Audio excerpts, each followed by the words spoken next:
Hello everyone.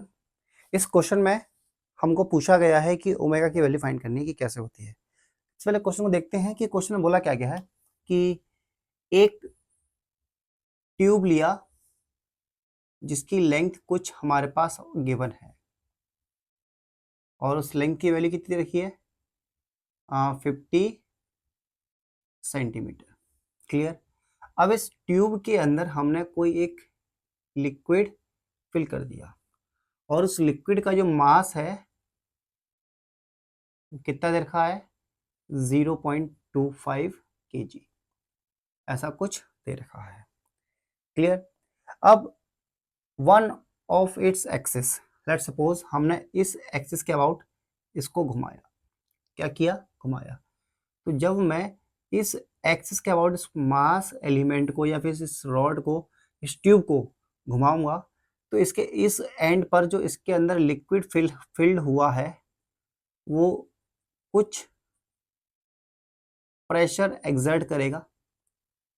यदि हम pressure को फोर्स पर यूनिट एरिया लिखेंगे तो उस फोर्स को हम प्रेशर इनटू एरिया लिख सकते हैं। बट इन क्वेश्चन हमको already F is known, F हमको ऑलरेडी गिवन है कि एफ की वैल्यू क्या दे रखी है। तो हमको बतानी है कि इसको किस स्पीड से घुमाया जा रहा है, इसकी स्पीड क्या है हमको वो बतानी है कि इसकी जो एंगुलर स्पीड, इसकी जो एंगुलर स्पीड क्या होगी वो हमसे पूछा गया है। क्लियर। तो आइए इस क्वेश्चन को जरा देखते हैं। अब क्या है कि जो फोर्स है वो वेरी कर रहा होगा। कैसे? बेटा यहाँ फोर्स अलग होगा, यहाँ फोर्स अलग होगा, यहाँ फोर्स अलग होगा, यहाँ अलग होगा, और यहाँ मिनिमम मान लो 0 और मैक्सिमम कहाँ होगा इस एंड पर, क्योंकि सबसे ज़्यादा फोर्स हमारा इस एंड पर लग रहा होगा। क्योंकि लिक्विड अगर हम घुमाएंगे तो एक्सिस से, जैसे मान के चलिए ये एक मेरा एक कोई बॉडी है, इसको मैं घुमा रहा हूँ, तो लिक्विड अगर इसके अंदर फिल होगा तो वो सेंटर जैसे एक्सिस को घुमा रहा हूँ उससे दूर भागेगा। बात क्लियर है? उस एक्सिस से क्या होगा, दूर भागेगा। तो लिक्विड में भी हमारा इस पॉइंट पर या इस लाइन के अबाउट एक्स लिक्विड कम से कम हो, तो यहाँ हमने बोल सकता है कि फोर्स हमारा कम होगा। But away from the axis it is going on increase. Clear. ये बढ़ता जा रहा होगा।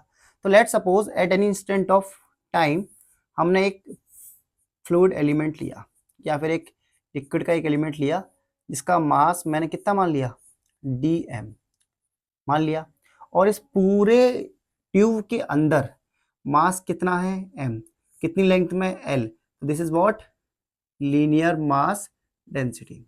क्लियर है? तो बताइए इतने पार्ट का जो मास है dm और जिसकी लेंथ मैंने कितनी ले रखी है यहाँ पर dx ले रखी है। कितनी ले रखी है बेटा? इस पॉइंट पर मैंने इसकी लेंथ कितनी ले रखी है dx। तो dm मास का जो लेंथ होगा या मास होगा कितना हो जाएगा, मास पर यूनिट लेंथ इनटू में dx। कितना हो जाएगा, मास पर यूनिट लेंथ इनटू में उसकी लेंथ। क्लियर।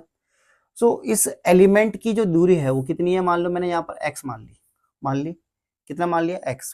तो वी ऑल नो दैट जब भी कोई बॉडी घूमती है तो सेंट्रीफ्यूगल फोर्स लगता है बाहर की तरफ, या सेंटीमीटर फोर्स लगता है अंदर की तरफ। तो हम यहाँ पर बात कर रहे हैं क्या, सेंट्रीफ्यूगल फोर्स, क्योंकि क्या होता है mr ओमेगा स्क्वायर होता है। बट ये तो हमारा एक जनरल फॉर्मूला है, बट इसको कैसे वेरी करेंगे। लेट सपोज यहाँ पर जो हमारा फोर्स लग रहा होगा वो कितना लग रहा होगा, df लग रहा होगा, और इस मास एलिमेंट पे dm ले सकते हैं इंटू इसकी डिस्टेंस कितनी है x इंटू ओमेगा का स्क्वायर। बट जो ओमेगा होगा वो तो एक पर्टिकुलर स्पीड या कांस्टेंट वैल्यू होगी। क्लियर। तो यहाँ से हमको df मिला।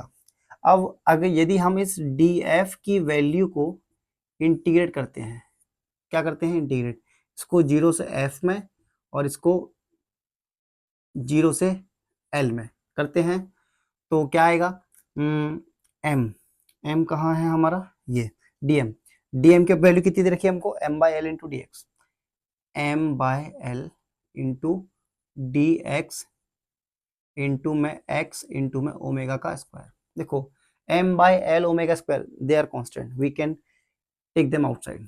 क्लियर। तो m/l इंटू ओमेगा स्क्वायर और इंटीग्रेशन ऑफ x dx करेंगे 0 टू l में। क्लियर।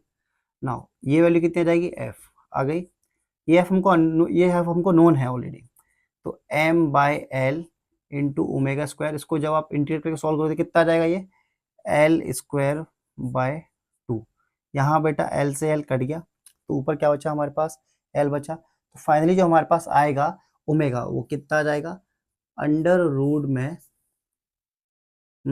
एफ इंटू 2 अपॉन में एम इंटू एल, ये आ जाएगा। एल क्या है बेटा, लेंथ। एल क्या है, लेंथ। तो फाइनली जो हमारे पास ओमेगा बचेगा वो कितना बचेगा, ये आएगा अंडर रूट में 2। एफ की वैल्यू एज इट इज रखनी है, बट एल की वैल्यू हमको गिवन है कितनी, 50 सेंटीमीटर, बोले तो 0.5 मीटर, इंटू मास कितना दे रखा है, 0.25 kg। क्लियर।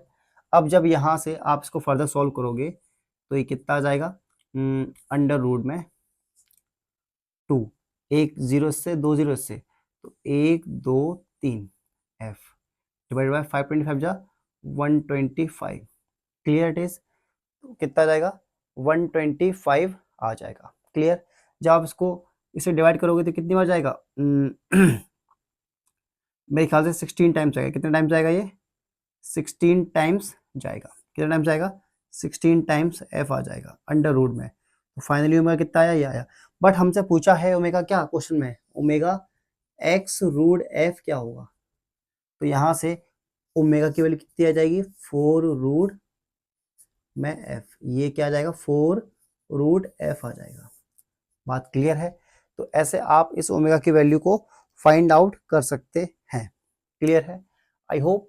सबसे पहले हमको अगर क्वेश्चन में पूछा गया है क्या कि मास इसका वेरी क्यों कर रहा है, तो आपको ये सोचना पड़ेगा क्या कि जब भी कोई फ्लूइड या फिर कोई लिक्विड क्योंकि किसी एक ट्यूब के अंदर भरा हुआ है तो वो एक एक्सर्ट फोर्स करेगा कहाँ, एक्सट्रीम एंड पे मैक्सिमम, और जिस एक्सिस पर घूम रहा है वहाँ मिनिमम फोर्स एक्सर्ट करेगा। क्यों, क्योंकि जो कॉन्सेंट्रिक फोर्स है वो हमेशा बॉडी से बाहर की तरफ लगता है। बात क्लियर है। तो ऐसे हम इसको इंटीग्रेट करके सॉल्व करके बताया कि कैसे हमारा ओमेगा वेरी कर रहा है as compare with respect to F. Clear. I hope this question is clear to you. See you guys in the next video.